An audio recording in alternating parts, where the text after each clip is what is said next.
Hello guys, good morning. Andito kami sa shop ni Mr. Jody. Meron po rito libreng pa-injection sa mga sisiw. Si Doc Marvin.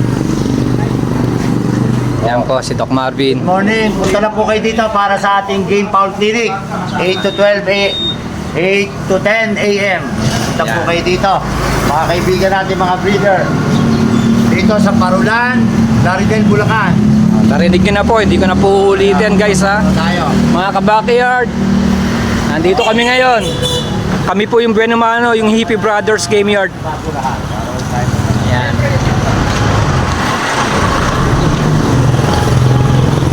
Dito lang po to sa Parulan, malapit po sa eskwelahan. Okay guys, bye. Ito po, ang ating B1 Lasota vaccine na isang patak sa ilong, isang patak sa bibig para iwas peste po ang ating mga manok panabong. Palit po ng gloves, may dapat pong lalagyan ng basurahan. Hindi po pwede isang gloves gagamitin. Dapat palit na palit para kung may nai-incubate na sakit yung unang binakunahan, ay hindi na po makahawa sa susunod. Yun po ang tawag po doon, aseptic way.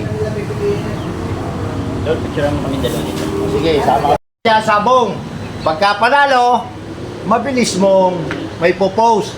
Pero pag talo, tamad na tamad ka. Yung po pagkatalo, sa una lang yung masakit. Habang tumatagal, pasakit na pasakit. Kaya po dapat, lumaban uli. Kahit yan itupada sa patay, pag nanalo ka, limot mo na yung nakaraan mong talo. Ganun lang po ang sabo. Dito po ay dapat, pag sabong, patibayan ng dibdib. Hindi pwede yung mararamdamin na pag natalunan, naninisin, no. Laban lang. Pag natalo, laban uli para makabawi.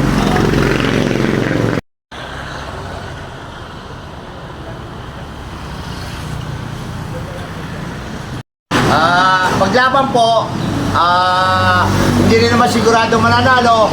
Kaya ako lumalaban sa World Slasher na lang o sa Big Master International. Kasi, nandun po pera. Hindi rin naman sigurado mananalo sa hackfight.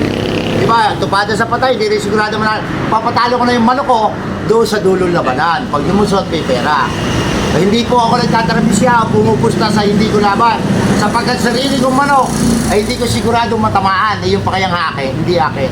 So, gano'n po, kanya-kanya tayo. Di ba, lang. Ang dadalhin yung pera sa sabungan ay yung kaya nyong ipatalo.